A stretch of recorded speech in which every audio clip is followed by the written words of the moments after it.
ოქროსფერი სამშაბათი ნიკა წულუკიძესთან ერთად. გადაცემა 17-17-ის გენერალური სპონსორია ჯავრიშვილის კლინიკა ოფთალმიჯი. კატარაქტის ქირურგია მხოლოდ ფემტოლაზერით, მეტი სიზუსტე და მინიმალური რისკი. ჯავრიშვილის კლინიკა ოფთალმიჯი. იმიჯი იქმნება მხოლოდ ახალი ტექნოლოგიებით. გადაცემა 17-17-ის სპონსორია კომპანია ტუმბო. ინდუსტრიული და საყოფაცხოვრებო დანიშნულების წყლისა და ჰაერის სისტემების მრავალფეროვანი არჩევანი. კომპანია ტუმბო, წყლისა და ჰაერის სისტემები. თბილისი, ელიაშვილის 23 და ელიავას ბაზრობა, ბათუმი, პუშკინის 29, 3W tumbo.g. გადაცემა შეიცავს კომერციულ ინფორმაციას.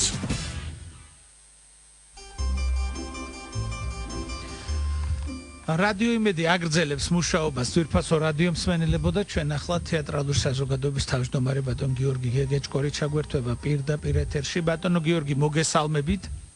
გამარჯობა ნიკა, საღამოში. დიდი მადლობა რომ იღებთ გადაცემაში მონაწილეობას. მიუხედავად პანდემიისა, მაინც რაღაც მთელი რიგი აქტივობები აქვს ქართულ თეატრს და მე როგორც ვიცი, თეატრალური საზოგადოება ემზადება უკვე თადარიგს იჭერს ქართული თეატრის დღის აღსანიშნავად, თუმცა ალბათ ეს იქნება უფრო დისტანციურად ღია სივრცეში.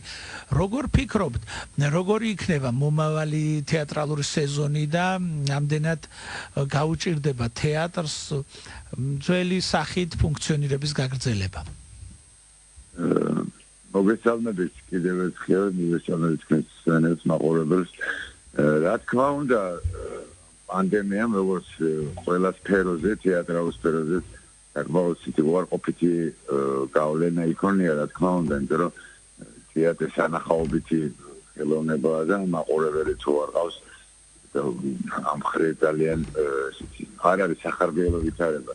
თუმცა მთელმა რიგმა თეატრებმა მაინც ღია სივრცეში მოახერხეს რაღაც სპექტაკლების თამაში. აი იძულებიდან გამომდინარე, ცოტა ხნით წინ ქუთაისში შედგა საიუბილეო თარიღი ქუთაისის თეატრის და ერთწვანე თეატრი გაიხსნა ეზოში. ეციყავით როგორც ორსები ხო? კი, და ბატონმა კოტე აბაშიძემ და მთელმა დასმა გახსნეს თეატრი ეზოში, ხო? კი, და საინტერესო სიტუაცია და მინდა გითხრათ რომ ეს ტრადიცია ხოთაშევის ღია სივრცეში თამაშის იყო ქართულ თეატრის ასე ვთქვათ სინამდვილეში აი პლეხანოვზე თუ გახსოვთ გორკის ბაღშიც იყო კი ბატონო ღია თეატრი და ესეთი შესანიშნავი საკებები კოლექტივი მონაწილეობდა. ეს რა შეესაბამება რა თქმა უნდა ეს პანდემია ძალიან მოქმედებს, მაგრამ თეატრალურ ცხოვრება არ უნდა ჩაკოდეს, იმიტომ რომ ეს თავისუფლება არ აქვს, ესეთი თეატრის სხვა ფუნქციის და დანიშნულების არის ჩვენ სინამდვილეში საქართველოსთვის პატარა ქვეყნისთვის და ამას საუკუნეების მანძილზე ქონდა ეროვნული თვითშეგნების და ქართული ენის შენარჩუნების და სხვა ფუნქციაც აქვს ამასთან. ეხლა მით უმეტეს საგანმანათლებლო ფუნქციებს იძენს ამ თანამედროვე ტექნოლოგიების თაობაში, როცა ჩვენმა შვილებმა SNS შეტყობინებებით კონტაქტობენ და სულიკი არ არის თანამედროვე ტექნოლოგიები, მაგრამ ქართული ენა დაავიწყდა. ამიტომ თეატრი ეს ადგილია, რომელიც ინახავს საგანძურს, ასეთ ქართული ენა ქვია და იმედი ეს ვიქონიეთ, რომ მალე გადაივლეს ეს კორონავირუსი და ესე ჩავდგებით კალაპოტში, მაგრამ როგორც გიჭირდეს, ისე გილხინდესო და რაღაცნაირად უნდა მოვერგოთ ჩვენ ამ. უბრალოდ ზამთარში რთული არის, იმიტომ რომ კაცობის პრობლემა იქნება. ღია სივრცეში თამაში. თუმცა მე როგორც ვიცი, თქვენ გაქვთ იდეა, რომ არსებობდეს დედაქალაქშიც ღია სივრცე, სადაც შეძლებენ თეატრალები თავშეყრას და სპექტაკლებს რაღაც დისტანციურად. მსახიობის სახლი ესეთი ადგილია, რომელიც ყველა თეატრს და თეატრალურ კოლექტივს ეკუთვნის და მისი ფუნქცია სწორედ ეს არის, რომ განსაკუთრებით რეგიონის თეატრებს რქონდეს საშუალება კოლექტივს ჩამოვიდნენ და ამ სცენაზე აჩვენოს თავიანთი ნამუშევრები თბილისის მაყურებელს. მე იმედი გვაქვს, რომ ამას ცოტა ხანში რეაბილიტაცია რო გაუკეთდება, უფრო ხშირი ხასიათის იქნება ეს წარმოდგენები, მაგრამ ღიაცის ქვეშ ეს არის სრულად აუცილებელი, რომ ერთი სივრცე მაინც იყოს ისეთი, სადაც ნებისმიერ თეატრალურ კოლექტივს შეიძლება ჩამოსვა და მე მინდა რომ აი შევხვდე გავესაუბრო საერთოდ ჩაივის იმედი მაქვს საარჩევნო ბატალიები და ქალაქის მერს მინდა ხო რომ იქნება ესეთი ინდაგვარი როგორც ქუთაისში გაკეთდა მწვანე თეატრი რომ ახაც გავაკეთოთ და ეს ქალაქისთვისაც კარგია და ძალიან საქართველოსთვის არის კარგი იმიტომ ეს არის ყველასი და აი წარმოიდგინეთ აქ სტელას ბაღში რომ კონდეს ესე სცენა თავისი ღია მაყურებელთა დარბაზი როგორც ქუთაისში გაკეთდა ეკრანით და ასე შემდეგ მცირე კაფეშილება გაკეთდეს ეს ქალაქისთვის იქნება თუმცა ამ ადგილას საინტერესო სივრცე და სიამოვნები ჩამოიტანენ აი მე ვიცი რომ ძალიან ბევრია აქვს მზად ღია სივრცის წარმოდგენები და სიამოვნები თამაშობდნენ და ეს ამაქვს ჩანაფიქრზე ნახოთ მე იმედი მაქვს რომ შეხვდები ქალაქის მერს და წამოყოლიან ამაზე ეს ქალაქისთვის იქნება ერთ-ერთი საინტერესო სივრცე შემგოლია მე და თქვენ თუმეტ ახლა კი ეს ძალიან მნიშვნელოვანი იდეა მით უმეტეს არ არის სივრცის შეძენა საჭირო არსებობს უკვე ეზო ქალაქის ცენტრში და თეატრალების თავშეყრის ადგილად გადაიქცევა ახალგაზრდული ყველა თაობისთვის მაგრამ ახალგაზრდებისთვისაც განსაკუთრებულად საყვარელი ადგილი გაჩნდება ბატონო გიორგი, აი ხა როგორ ფიქრობთ, აი უყურებთ თქვენ დადიხართ რეგიონებში, დედაქალაქში, როგორ შეხვდა ქართული თეატრი პანდემიას, რამდენად შეძლეს მან, რომ მიუხედავად მთელი რიგი შეზღუდვებისა, რეგულაციებისა, რომ რაღაც მაინც გაეკეთებინათ. თუ მაინც უფრო გაჩერდნენ და სათავისოდ გამოიყენეს ეს იზო. როდესაც ადამიანი აქტიურია და არ შეუულია თავისი პროფესიის სერვის გარეშე ის ვერ გაჩერდება.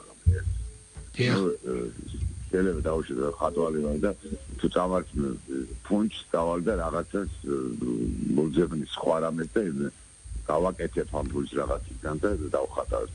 თავარია სურვილი კონდეს ამოსავალს მოძებნებ. პრაქტიკულად ყველა თეატრმა თითქმის ესე ის აქტიური იყო და კარგად მუშაობდა ინტენსიურად. ყველამ თითოეულ წარმოდგენა მაინც გააკეთა სივრცეში, თეატრში გააკეთეს ცოტა ქუთაისში გააკეთეს ფესტივალი, რეგიონალური ფესტივალი იმერეთის ჩატარდა მაგ სივრცეში ბატონ ლევან ლოხოძის აკეთეს კომენტარები მე-11 წელიწადია. ასევე გორში რუსთავში ჩატარდა კომედიის ფესტივალი ზუგდიდში. ხელოვანებმა გააკეთეს ეს სპექტაკლი ამ კორონასთან თემაზე. ამ მოიარეს თელი საქართველო. სერო თეატრები რა თქმა უნდა იმ დატვირთით რომ არ მუშაობენ, იმიტომ რომ აკრძალულია თეატრი ამ კორონას გამო და ამიტომ სპექტაკლები გაჩერებულია. კი ბატონო, მე არ შეიძლება თეატრს ვერაფერი ვერ გააჩეროს. კი ბატონო, მე იზღა დამრჩენია წარმატება გისურვოთ თქვენს ქართულ თეატრსაც, ყველა თეატრის სფეროში მოღვაწე ადამიანს ამ და ზოგადად სულ ყველა ჩვენ რადიო მსმენელებს და ვუსურვოთ რომ მალე პოსტპანდემიურ სიტუაციაში მშვიდად გაგვერძელებინოს ცხოვრება. უღმესი მადლობა და 14 იანვარსაც ჩვენ ალბათ რაღაცას მოვიფიქრებთ, ჩვენ რაღაც წინასწარ საუბარი ქონდა ახსოვს და იქნებ რომ მე მუზეუმის დავაგეშოთ. Ibandori საერბილო თარიღები დაემთხვა ერთმანეთს 6-7 საერბილო თარიღია ჩვენი ბუმბერაძე მსახიობების და რეჟისორების და იმათი ერთობლივი საღამო მინდა რომ გაკეთდეს ნახოთ. იმედი მაქვს რომ წარმატებით გავართ ამ ყველაფერს თავს და პანდემია არ შეგვიშლის ხელს თქვენ კი დროებით დაგემშვიდობებით ბატონ გიორგი გეგეჭკორი იყო საქართველოს თეატრალური საზოგადოების თავმჯდომარე რომელიც პასუხობდა ჩვენს კითხვებს მე მომავალ სამშაბათამდე გემშვიდობებით ყველაფერს საუკეთესოს გისურვებთ კარგად ბრძანდებოდეთ ნახვამდის. გადაცემა შეიცავს კომერციულ ინფორმაციას. ოქროსფერი სამშაბათი ნიკა წულუკიძესთან ერთად. გადაცემა 17-17-ის გენერალური სპონსორია ჯავრიშვილის კლინიკა ოფთალმიჯი. კატარაქტის ქირურგია მხოლოდ ფემტოლაზერით. მეტი სიზუსტე და მინიმალური რისკი. ჯავრიშვილის კლინიკა ოფთალმიჯი. იმიჯი იქმნება მხოლოდ ახალი ტექნოლოგიებით. გადაცემა 17-17-ის სპონსორია კომპანია ტუმბო. ინდუსტრიული და საყოფაცხოვრებო დანიშნულების წყლისა და ჰაერის სისტემების მრავალფეროვანი არჩევანი. კომპანია ტუმბო, წყლისა და ჰაერის სისტემები. თბილისი, ელიაშვილის 23 და ელიავას ბაზრობა, ბათუმი, პუშკინის 29, 3W tumbo.gr